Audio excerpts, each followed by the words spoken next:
좀비 피그맨은 주민을 공격하지 않지만 주민은 좀비 피그맨으로부터 도망친다. 그러나 공식 가이드북에는 좀비 피그맨이 주민을 무자비하게 사냥한다고 나와있다. 최근 버전에선 버그인지 주민들이 도망치지 않는다.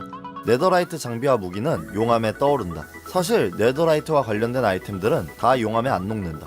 네더라이트 검을 인챈트하면 반투명한 부분이 존재한다. 네더라이트 신발도 반투명한 부분이 존재한다. 네더의 꼭대기 위엔 가끔 버섯이 자라는데 네더 업데이트 이후 큰 버섯도 자라기 시작했다. 영혼 모래를 이용해 엑스레이가 가능하다. 디스크 11은 11번째로 나온 디스크이며 길이가 1분 11초고 비교기로 11칸의 전력을 준다.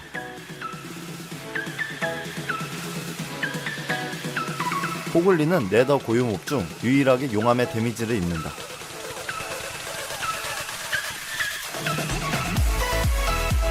네더에서 엔드 포탈을 타면 네더 좌표에 맞는 엔드 구역으로 이동하기 때문에 중앙섬이 아닌 다른 곳에서 등장한다. 엔더 드래곤도 엔드 게이트웨이 포탈을 탈 수 있다.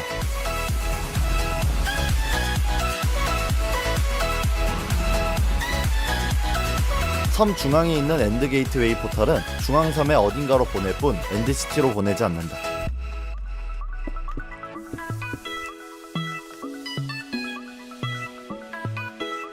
이 점을 이용해서 엔더 드래곤을 영원히 고통 줄 수 있다. 최대 체력이 0인 엔더 드래곤을 소환하면 죽는 모션만 보이고 죽지 않는다. 이 드래곤을 계속 두면 눈에 극심한 피로를 줄 수 있다. 아, 내 눈!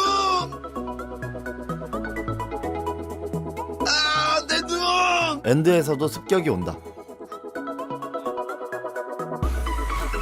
하지만 네더에서는 습격이 안 온다. 주민들은 네더에서 잘 수 있다. 엔드에서도 잔다. 엔더맨은 화살이나 삼지창 같은 원거리 공격을 맞지 않는다. 그런데 낚싯대는 맞는다. 엔더맨을 카트에 가두면 순간이동을 못한다. 근데 카트에 타도 원거리 공격은 맞지 않는다.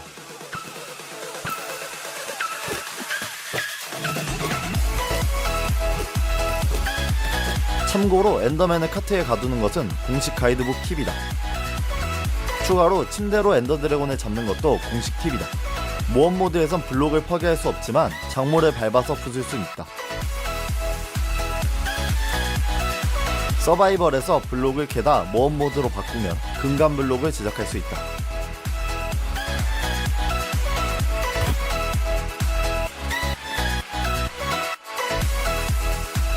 주민마을의 굴뚝은 막혀있다. 그냥 폼인가 보다.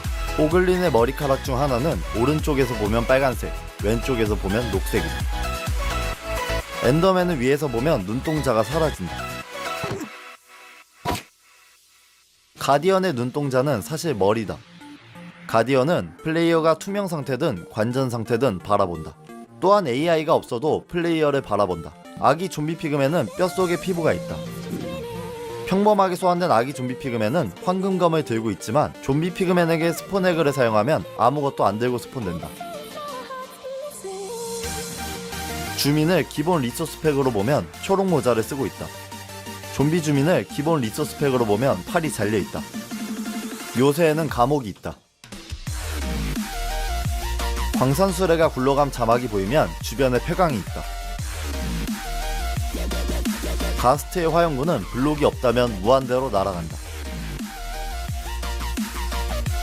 이 점을 이용해 관전 모드로 화염구를 타고 무한대로 날아갈 수 있다. 엔드돌은 조약돌의 반전색이다. 엔더맨은 세상을 거꾸로 본다.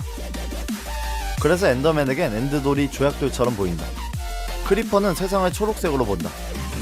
이상하게도 크리퍼는 가스트의 윗면을 볼 수 없다. 거미는 여러 눈으로 세상을 본다. 몹의 시점으로 세상을 보더라도 3인칭으로 변경하면 평범하게 보이지만 3인칭에서 바로 들어가면 몹의 시점으로 3인칭을 볼 수 있다. 몹 안에 들어간 상태로 죽으면 그 몹의 시점으로 게임을 할 수 있다.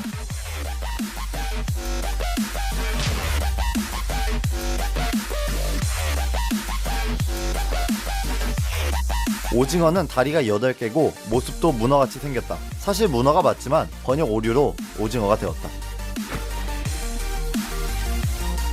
TNT는 엔더맨이 들 수 있는 유일한 인공적인 블록이다. 나머지는 모두 자연적인 블록이다. 라마에게 보라색 양탄자를 입히면 엔더맨이 나온다. 같은 예로 초록색 양탄자는 크리퍼가 나온다. 청록색 유광 테라코타에는 크리퍼 얼굴이 있다. 조각된 사암이나 성직자 주민 등에도 크리퍼 얼굴이 있다. 조각된 붉은 사암에는 위더가 있다. 블록 4개로 블루이키를 만들 수 있다. 비계는 최대 높이에서 이상해진다. 엔더맨의 언어는 영어를 뒤집은 것이다. 엔더맨이 말할 때 자막에는 엔더맨이 부읍거림이라고 나오는데 이는 닥터우라는 드라마에 나오는 타임머신인 타디스의 작동 소리의 패러디이다. 엔더맨이 시공간을 이동한다는 것을 생각해보면 꽤나 흥미롭다. 엔더맨과 거미 그리고 팬텀은 투명화가 되어도 눈이 보인다. 비슷하게 충전된 크리퍼도 투명화가 되어도 효과는 보인다. 북극곰은 헤엄을 잘 치기로 유명한데 마인크래프트 북극곰도 물속에서 빠르다.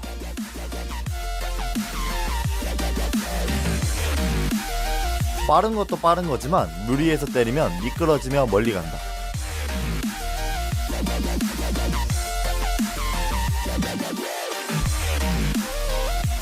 거대 버섯 블록은 다른 블록이 붙으면 아무 변화가 없지만 같은 블록이 붙으면 그 면이 사라진다.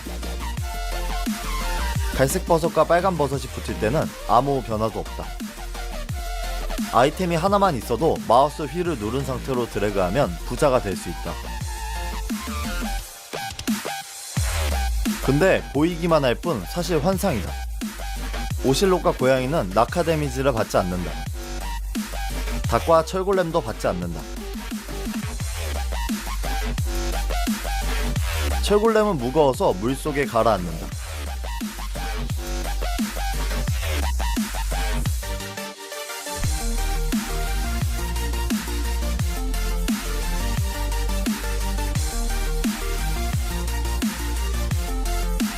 교차 레일은 전류를 주면 바뀐다.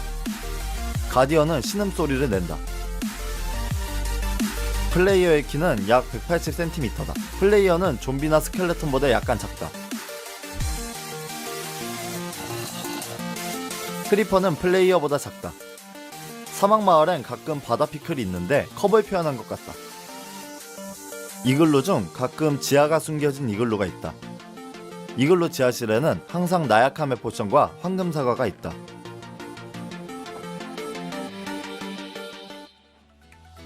빨간 양탄자를 부수면 혼자 눈에 띄는 윤나는 안산함이 있다. 패턴이 날라서 심히 불편하다. 보트와 마인카트를 합치면 파워레일이 없어도 빠르다. 카트와 돼지만 있으면 당근 낚싯대와 레일이 없어도 내 의지대로 움직일 수 있다. 근데 엄청 느리다. 삼지창을 든 상태로 다른 삼지창을 대면 반대로 든다. 평범한 물약과 진한 물약은 다른 효과 물약을 만들 수 없고 아무 효과도 없는 실패한 물약이다. 왜 있는지 이유를 모르는 제작 불가능한 물약이 있다.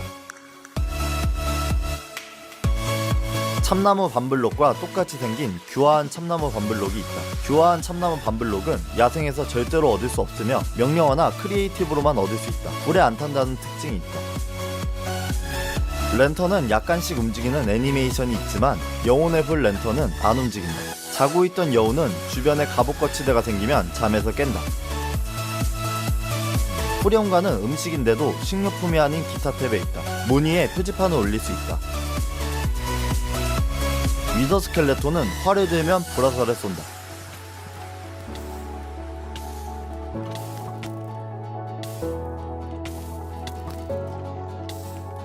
물고기가 물 밖에서 튀어오르면 자막엔 발소리라 나온다. 보트를 탄 크리퍼가 터져도 보트는 멀쩡하다.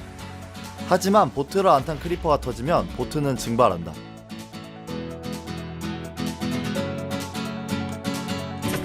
비슷한 예로 특정 동물을 타고 있는 크리퍼가 터지면 동물은 별 이상 없다.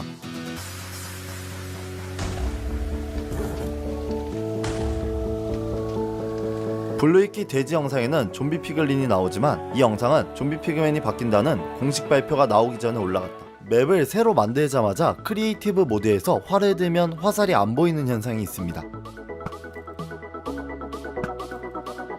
화살을 쏜 뒤 나갔다 들어오면 이상하게도 물약 입자가 나오는 현상이 있습니다. 스켈레톤이 쏜 화살도 물약 입자가 나옵니다. 참고로 쉐이더 문제라고 생각하실 수도 있지만 바닐라에서도 이 현상이 나옵니다. 떨어지면서 침대에서 자면 일어날 때 낙하 데미지를 받습니다. 즉 높은 곳에서 떨어지면 침대에서 일어날 때 죽습니다.